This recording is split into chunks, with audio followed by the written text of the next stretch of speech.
Hi, it's Katrina. From an ancient request for help to finding the long-lost wonder of the world, here are 9 mysterious archaeological finds.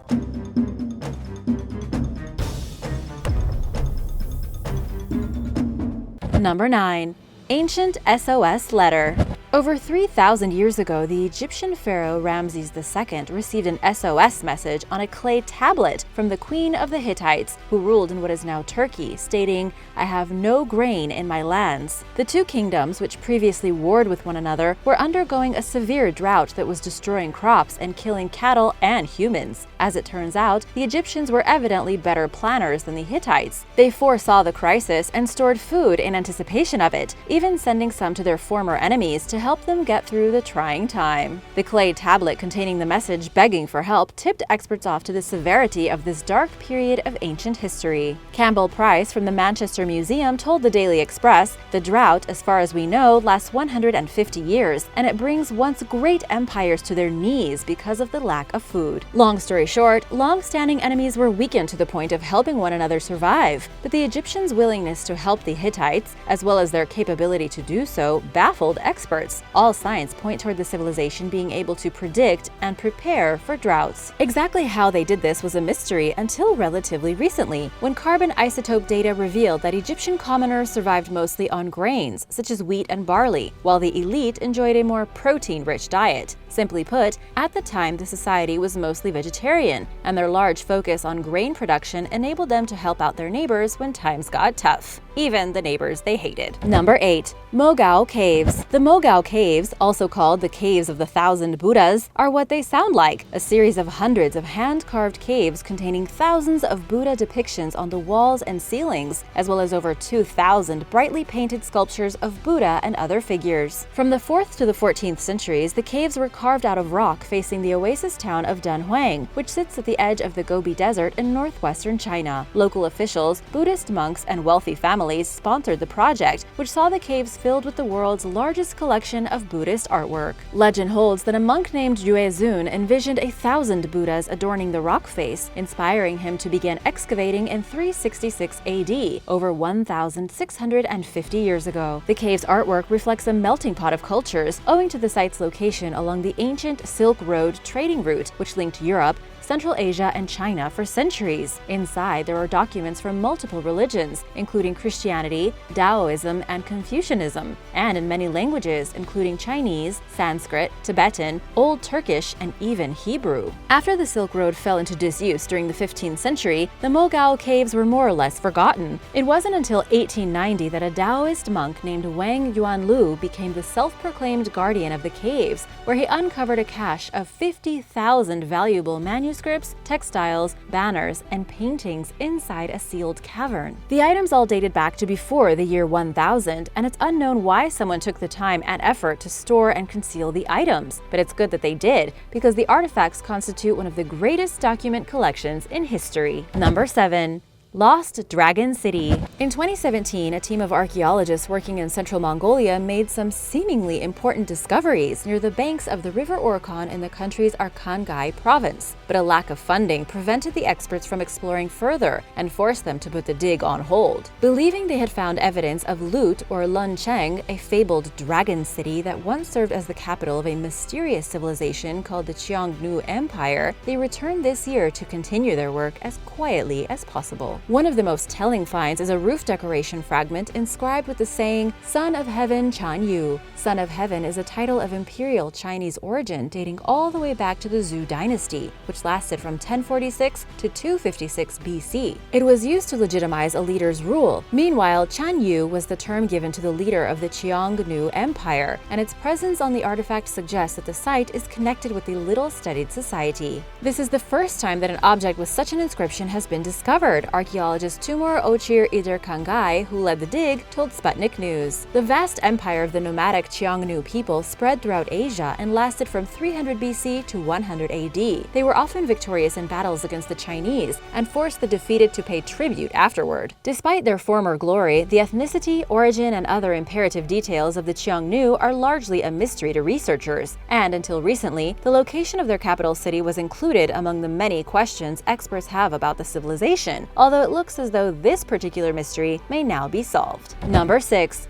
Offering Table of Defji. Little is known about the 165-pound alabaster tablet known as the Offering Table of Defji, which measures 19.3 inches in diameter and 5 inches thick. This rare ancient Egyptian artifact is remarkable for numerous reasons, namely its round shape, as most of the civilization's offering tables were rectangular, according to the National Museum of Antiquities in Leiden, Netherlands, which houses the object. It dates back to Egypt's 6th dynasty between 2323 and 2150 BC, and is inscribed with hieroglyphics which describe Defji as the unique friend of the palace. The word sacrifice also appears in the inscriptions. Three-dimensional elements in the form of reliefs of bowls, lidded vases, and an ointment palette cover the tabletop. There are numerous compartments designated for different purifying agents, dishes, and drinks. 7 shallow cavities across the top of the table are meant for various oils, including festive ointment, laudation oil, balm, Nekhenem oil, tuawet oil, top-quality cedar oil, and top-quality Libyan oil. Clearly, they were super into their essential oils. An inscription to the right of each bowl dictates that the contents are for Defji. Who or what was this mysterious Defji? Beyond the observations I told you, much of its context remains a mystery. Number 5. Kangaroo Island Log. In what appears to be a woefully boring discovery at first glance, archaeologists working on Australia's Kangaroo Island unearthed a mysterious log in 2016. Subsequent ground-penetrating radar data revealed the possible presence of more buried logs, further deepening the mystery and indicating that a former shipyard may exist at the site. Found buried next to the American River, the original log in question measures nearly 2 feet in diameter and 15.7 feet long. We know it is a type of log that was used for early wooden boat building, and this log was clearly cut down by axe, Rebuild Independence Group Secretary David Cowans told the Wellington Times. But here the mystery thickens. It has a step or notch cut at exactly mid-length on the top surface, in which a flat stone had been embedded with tar. While conducting a ground-penetrating radar survey of the beach in 2018 and noticing several log-shaped items, Dr. Ian Moffat of Flinders University also detected several graves. A team from the university is currently exploring the site to try getting to the bottom of what once stood there and who built it. Number 4. Iron Age Mystery Murder Victim. In mid-July of this year, the 2,000-year-old skeletal remains of a man who met a violent end were discovered face down at a site called Wellwick Farm in Buckinghamshire, England. Archaeologists working for the UK's HS2 high-speed rail project made the gruesome find, along with numerous other significant artifacts, including a Stonehenge-like wooden formation, a Roman burial,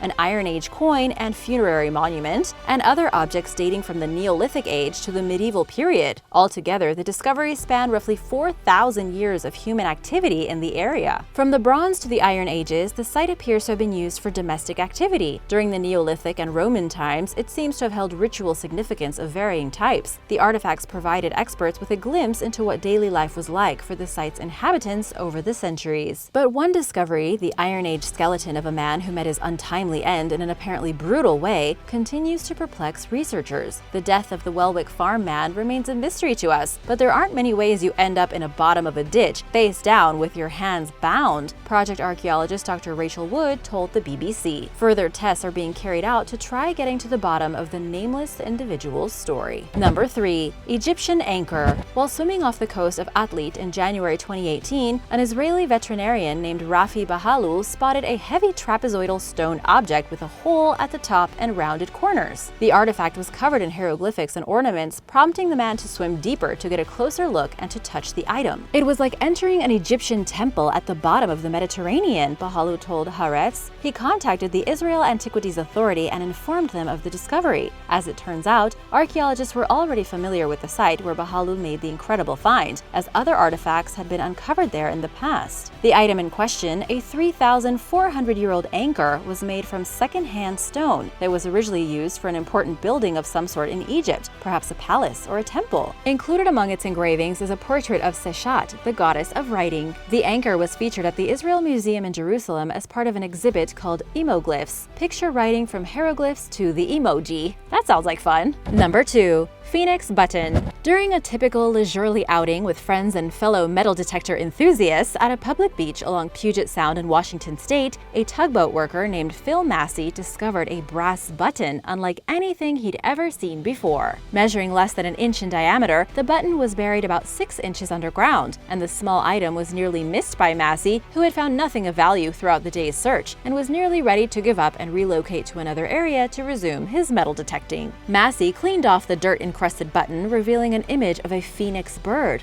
along with a French saying that he later learned translates to, "I am reborn from my ashes." The perplexed amateur explorer's photo of the button was examined by archaeologist Doug Wilson from the National Park Service, who works at the Fort Vancouver National Historic Site. What amounted to a huge mystery for Massey, who was unsure of what the object was, turned out to be nothing new for Wilson, who has observed several such phoenix buttons throughout the Pacific Northwest over the years. Wilson explained the meaning of the French slogan as well as a number on the button, which is used for identifying regiments of the Haitian military under King Christophe, a former slave who led the successful slave rebellion that eventually achieved Haiti's freedom. An estimated 1,000 or more phoenix buttons have appeared in the region, but for a long time, researchers wondered exactly how they got there. One theory asserts that the buttons were manufactured in London for use in the Haitian military. But after King Christophe died in 1820, they were likely sold to an American man named Nathaniel Wyeth, who brought his goods to the region around 190 years ago, looking to trade with Native Americans. While this is the most likely scenario, it hasn't been proven, leaving the slim possibility that the buttons made their way to the Pacific Northwest some other way. Gosh, you never know what you might find with a metal detector. Number 1.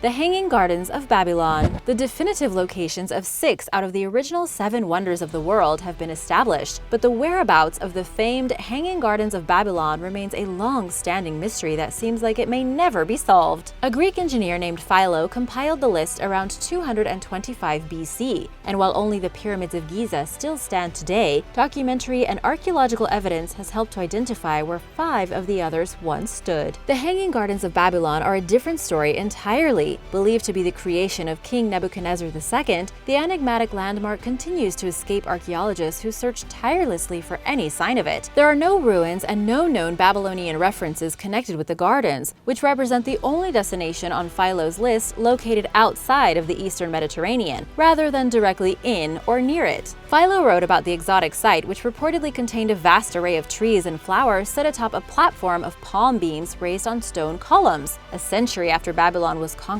by Alexander the Great. He also described a sophisticated irrigation system that kept the plants watered in the dry desert heat, writing, "Water, collected on high and numerous ample containers, reaches the whole garden." Classical writers, including 1st century BC geographer Strabo, described the gardens as a wonder, according to National Geographic. Historian Diodorus Siculus compiled the most thorough description of the site, which he incorporated into his Bibliotheca Historica, a 40-volume account of world history. Diodorus' account was similar to Philo's, lending credibility to the gardens truly having existed at some point. As experts search for the site to no avail, some have started wondering if the Hanging Gardens were located somewhere other than Babylon, another city perhaps. After all, it's not unheard of for Greco-Roman accounts of Mesopotamian civilizations to confuse Assyria and Babylonia, for example. Stephanie Dalley, an Assyriologist at Oxford University, made the bold assertion that the Hanging Gardens not only weren't in Babylon, but also were not commissioned by King Nebuchadnezzar II.